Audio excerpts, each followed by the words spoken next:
I'm AnnMarie, And I'm Mailet. and this is the new normal. And today's topic is failure. Yeah, failure. When I was diagnosed with cancer, I felt like a failure again. I felt like my body, yet again, was failing me. That somehow, some way, it was my fault. That I was failing not just myself and my body, but my kids, my father, my sister, my brother, my cousins. I felt like I was failing everybody. Did you feel any of that?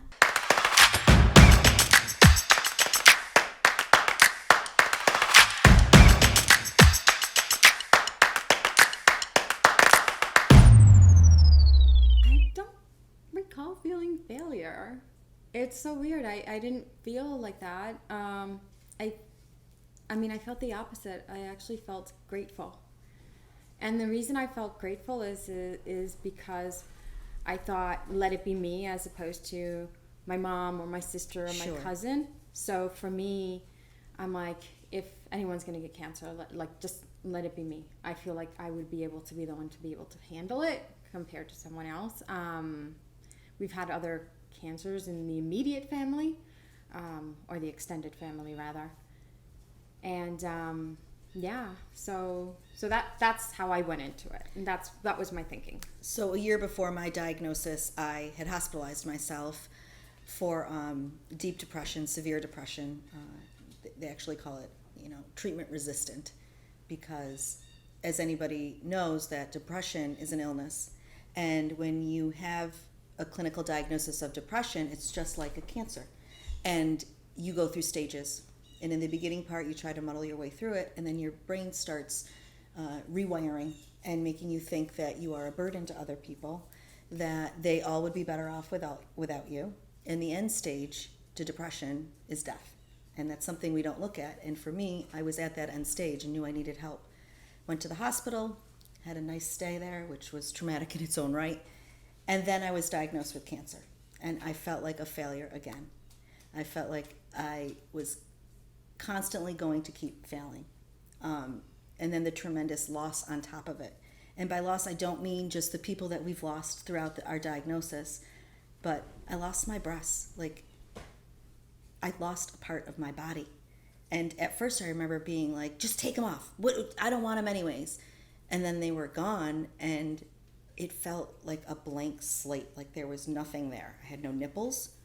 I had no idea I wasn't going to have nipples. I had like nipple envy. People who had nipples, I was envious of them, and the loss of not having that part of me anymore was incredibly tremendous. And again, I lost them because I felt like a failure.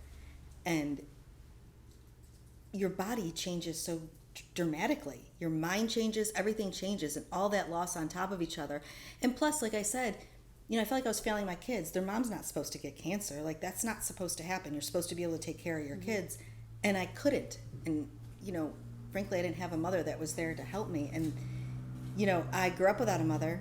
There was never moments where I missed her as much as I did with cancer, because your mom's supposed to be there to help take care of you. And I felt like a failure again. All the loss and all the failures in my life hit me at once with cancer. And loss is real. Like, I lost a happily ever after. I know you had loss. And I know sometimes talking about those losses is really hard to do. But if we don't talk about them, it's the only way for other people to see that they're not alone. Because every time I share with someone those failures and those losses, it validates what they're going through. Mm-hmm. Okay, you want me to... I am pulling Mailet out of her comfort zone. This is a therapy session here. Okay, all right. What did I lose? You know what? So before I even get into that, I think that what you're feeling as a mom, I'm pretty sure my parents felt, because they might have felt like failures because I got cancer and wasn't, them, for example. But, and I think that they would have taken it 100 times over, them knowing that I did. But anyway, I'm so thankful that it was me as opposed to them or anybody else. I lost my youth. Oh, for sure. And I would say I lost my fertility, the ability to have a child, whether I wanted one or not. I'm you know, I don't know at that age. I didn't know. So I lost my youth because I feel like from the moment I was diagnosed up until even today, I lost this person who wasn't supposed to be focused on getting better and not getting sick again, and the fear of getting sick or being, getting sick again. And so that was the constant stream in my head. So I definitely lost that person. I lost the person who was so free and carefree and joyful and happy. Although I think I still am with some of those things. She's as happy as they can come. Me, on the other hand, I would have been happier. I like to say I was always I know. And that, high on life. Absolutely. You lost that entire part of your life where you are and were a successful, independent woman. And for those months, years, whatever, you had to focus on your health. Mm-hmm. And that is a huge loss. I was a 40-year-old mother who finally got her, I got my life back, and then I lost it all again. Like, that loss is huge, and the grief from it needs to be addressed. Losing the chance to have a baby is fucking huge. That is not a joke. Mm-hmm. And that you are not the only person going through that. There's men that have lost the ability to, have children with their spouses and their partners. That is a loss that is not spoken about. Right. So, when I was diagnosed, this was you were going at least 10 years or so. I was 33. I wasn't thinking about kids. I was busy with a new startup, with a business, a digital agency that I started with my business partner. And children didn't come to mind, of course, at that point. I was busy trying to, have this company succeed and keeping busy with that. And so it wasn't until later on, and probably too late, when you start thinking, I'm like, oh my God, like right now, if I start thinking about kids, like, what is my legacy? What am I leaving behind? Oh no, I'm going to start crying. Oh no, I'm going to really start crying. It's okay to cry. You don't always have to be happy.